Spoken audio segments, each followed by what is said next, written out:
le Ligue 1 Express, Lens est leader. Et oui, exactement. Une victoire attendue, mais des Lensois solides encore aujourd'hui. Après le premier quart d'heure de jeu, centre de Mathieu Hudol, Hudson-Edouard, de la tête à la conclusion. C'est parfaitement exécuté. 57e minute, on prend les mêmes et on recommence. C'est le 7e but de la saison en Ligue 1 pour Hudson-Edouard. Score 2-0. Alors Nice sombre avec cette 6e défaite de suite en Ligue 1. Mais ce soir, on écoute Pierre Sage au micro de Sébastien Boué qui commence à s'habituer à cette première place. C'est pas anecdotique parce que c'est quelque chose qu'on défend maintenant depuis 3 journées. Et en plus, nos adversaires fonctionne bien, donc c'est vrai que c'est une belle performance et on va essayer de la tenir le plus longtemps possible. On a aussi cette alternative-là de marquer suite à un centre, donc c'est vrai qu'aujourd'hui notre jeu était basé à une période sur les coups de pied arrêtés, aujourd'hui c'est les centres, donc ce sont des tendances et plus on aura des tendances et plus on maîtrisera des tendances, plus on aura des solutions dans nos matchs et ça c'est une chose qui est fondamentale pour être performant dans la durée. Donc très content qu'on ait de la variété dans nos manières de marquer. Ouais. Régis, on y croit au titre du Racing Club de Lens? C'est vrai que c'est difficile d'avoir le statut de leader. Il faut assumer beaucoup de choses. Les gens ne se rendent pas compte. Il y a les favoris du championnat. Alors, ce n'est pas une surprise par rapport à ce qu'ils proposent. Mais tous les week-ends, vous êtes leader, vous jouez contre le leader. Et cet après-midi, j'ai trouvé que c'était le match il était un petit peu plus compliqué et difficile par rapport au match qu'ils avaient totalement maîtrisé. Ils marquent 2 buts sur des centres. Même contre Angers, ça avait été un petit peu plus compliqué, difficile aussi. Un peu de choses, les qualités individuelles des uns et des autres. Après, ils ont marqué 2 buts magnifiques. Parce que Udol, il a mis 2 galettes. Il a mis, c'est des plateaux de fruits de mer qu'il a mis là. En fait. Alors justement, c'est un gaucher. Je vais aller voir mon gaucher, Ludo. On parle beaucoup parfois du poste de latéral gauche en équipe de France. Non mais, on peut parler, c'est de la Coupe du Monde en fin d'année. Est-ce que selon vous, Udol, latéral gauche de l'équipe de Lens, qui est leader du championnat de Ligue 1, a une petite carte à jouer? J'aimerais, mais je pense pas. Je pense que la doublette est établie. Digne Théo Hernandez. Avec Digne Théo Hernandez. Pas dans une forme étincelante quand même, Théo Hernandez. Ouais, mais de par... vous savez comment ça marche avec Didier Deschamps, de par son affiliation. Et voilà, il y a quelque chose qui s'est créé avec le sélectionneur. Il aime bien renvoyer l'ascenseur par rapport à ce qui a été fait. J'imagine pas que Mathieu Hudol puisse se positionner, à moins que puisse se passer une blessure. Mais en tout cas, il est un candidat sérieux, en tout cas sur les 4-5 derniers mois. C'est lui qui est le meilleur au poste, et puis cette qualité de centre qu'on cherche d'ailleurs. Et en fonction de la liste qui sera faite, c'est-à-dire que si tu imagines peut-être prendre un garçon comme Mateta, peut-être qu'un garçon comme Hudol, ça peut rentrer dans le plan global. Mais honnêtement, j'y crois pas trop. Mais sur les qualités de centre, allez-y, Régis. Oui. Qu'est-ce que c'est agréable de voir des centreurs qui jouent l'espace au lieu de jouer le joueur. Ouais. C'est beaucoup plus simple de jouer un espace, et quand vous êtes attaquant, d'attaquer le ballon. Ouais, de jouer la zone, quoi. Voilà, de mettre entre le gardien et les défenseurs dans un espace. Le ballon parfait, il n'existe pas, mais le ballon dans un espace, il existe. Et c'est beaucoup mieux pour tout le monde. C'est quand même, il faut souligner quand même qu'ils viennent de perdre Jonathan Grady. Oui. Qui était quand même un rouage essentiel de cette équipe-là. Qui va intégrer le staff pendant sa convalescence. Déjà, je trouve l'idée brillante. Ouais. Et ils viennent de signer leur stade. Ils vont être propriétaires de leur stade aujourd'hui. Wow.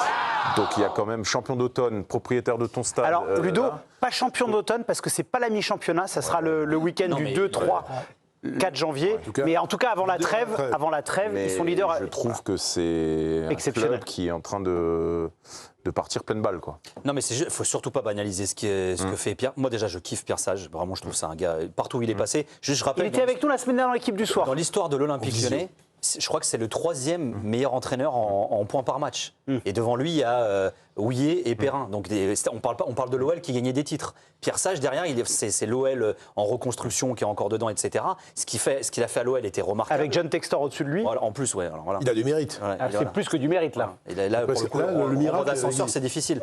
Et te dire que Lens va terminer l'année, même si on n'est pas exactement à la moitié de la saison, tu as raison, en tête du classement, bravo, quoi. Big up.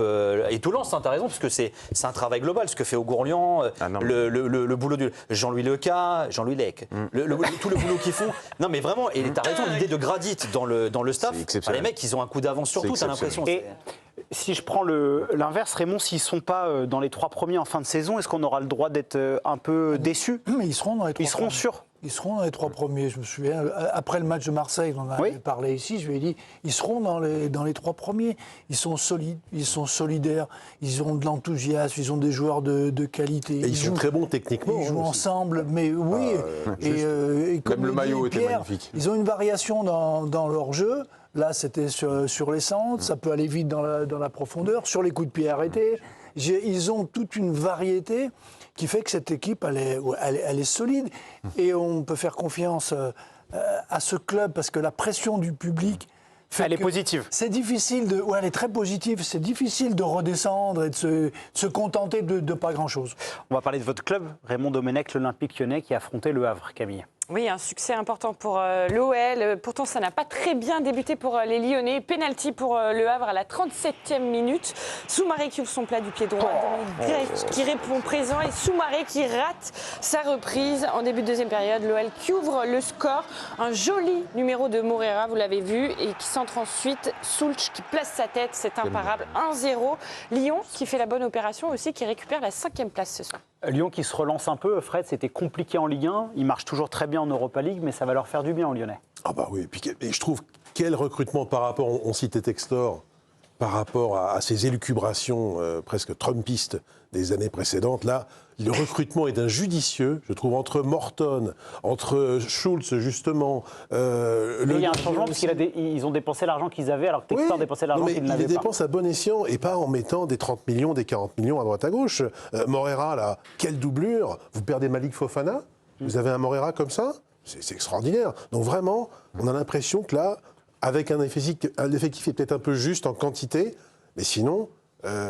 les gars, je trouve qu'ils font un travail incroyable. Du club de Raymond Domenech, on passe au club de Ludovic Obraniak. Lille s'est imposé dans un match totalement fou face à la JOCR. Et oui, et une stat, 4 cartons rouges n'étaient plus arrivés depuis août 2022, le plus haut total. Lille qui était menée 2-1 à 10 contre 10 et 77e minute, magnifique reprise de Bentaleb après ce centre de Perrault, une patate qui file derrière Léon. Ça fait 2 partout. 90e minute, un bon numéro de Soriba Diaoun qui se défait des défenseurs d'Auxerre avant de lâcher une grosse frappe.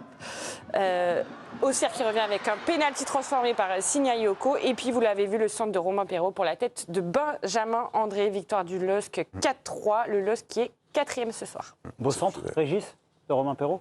Oui, pas mal. Pas mal. Il y a pas hors-jeu sur le but de Bentaleb parce qu'il y a un attaquant. Il y a à côté du corner. Qui est là. Il est incroyable. Ludo, fier de vos Lillois ?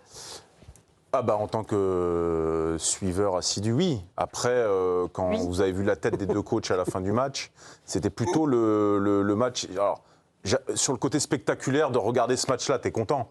Mais il y avait un côté Harlem Globetrotter, il n'y avait pas de défense. Des deux côtés, ça a été catastrophique. Donc en tant qu'acteur, ancien acteur de ce jeu, j'ai vu des choses qui m'ont un peu interpellé. Donc évidemment, je ne vais pas bouder mon plaisir parce que c'était quand même du spectacle. Bim bam boum, c'était spectaculaire. Mais j'ai vu des choses sur le plan tactique. Et il fallait se gratter